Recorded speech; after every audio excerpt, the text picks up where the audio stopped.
சந்தோஷ் ஒரு ஆவரேஜான பையங்க. அவனுக்கு படிப்பு வராது, ஸ்போர்ட்ஸ் வராது, உருப்படியா ஒரு வேலையும் தெரியாதுன்னு அவனே நினைச்சுக்கிட்டு இருந்தான். மத்தவங்க கிட்ட இருக்கிற டேலண்ட்டை பார்க்கும்போதெல்லாம் இவனுக்கு ஒரு தாழ்வு மனப்பான்மை வந்துடும். ஒரு நாள் அவன் ஒரு சிற்பியை பார்த்தான். அந்த சிற்பி ஒரு பெரிய பாறையை செதுக்கிட்டு இருந்தார். சந்தோஷ் கேட்டான், ஐயா, இந்த வெறும் கல்லுக்குள்ள எப்படி இவ்வளவு அழகான சிலையை கொண்டு வந்தீங்க? அந்த சிற்பி சொன்னாரு, தம்பி, நான் சிலைய கொண்டு வரலப்பா. அந்த சிலை ஆல்ரெடி அதுக்கு உள்ளதான் இருக்கு. அதை சுத்தி இருக்கிற தேவையில்லாத கல்லை மட்டும்தான் நான் நீக்கிறேன். அப்படி நான் நீக்கும் போது அந்த அழகான சிலை வெளியில தெரியுது, அவ்வளவுதான் அப்படின்னு சொன்னாரு.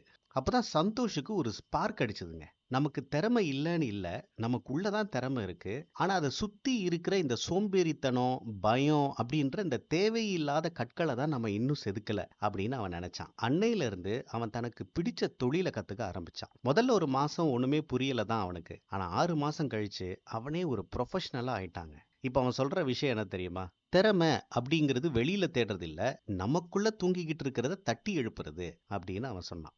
நமக்குள்ள இருக்கிற திறமையை நம்ம அடையாளம் பார்க்குற வரைக்குங்க நம்ம ஒரு சாதாரண மனுஷன்தான். அடையாளம் கண்டுபிடிச்சிட்டோம்னா நாம தாங்க அரசன். நம்ம பிரெயின்ல சுமார் 86 பில்லியன் நியூரான்ஸ் இருக்கான். ஆனா ஆச்சரியமான விஷயம் என்னன்னா, ஒரு புது விஷயத்த நம்ம கத்துக்கும் போது நம்ம மூளையில புதுசு புதுசா நியூரல் பாத்வேஸ் உருவாகுமா. அதாவது நீங்க எவ்வளவுக்கு எவ்வளவு கத்துக்கிறீங்களோ அவ்வளவுக்கு அவ்வளவு உங்க மூளை பவர்ஃபுல் ஆகிக்கிட்டே இருக்கும். அதனால எனக்கு தெரியாதுன்னு எப்பவுமே சொல்லாதீங்க.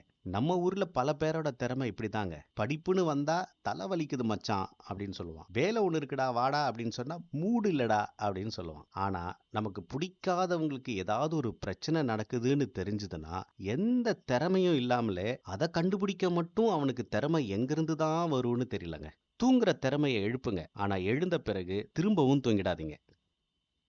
நான் உங்க ஃப்ரெண்டா இருக்க. என்ன லைக் பண்ணுங்க, என் கதையை ஷேர் பண்ணுங்க, என்னோட மத்த ஃப்ரெண்ட்ஸோட கதைகளை டெய்லி கேட்க சப்ஸ்கிரைப் பண்ணுங்க.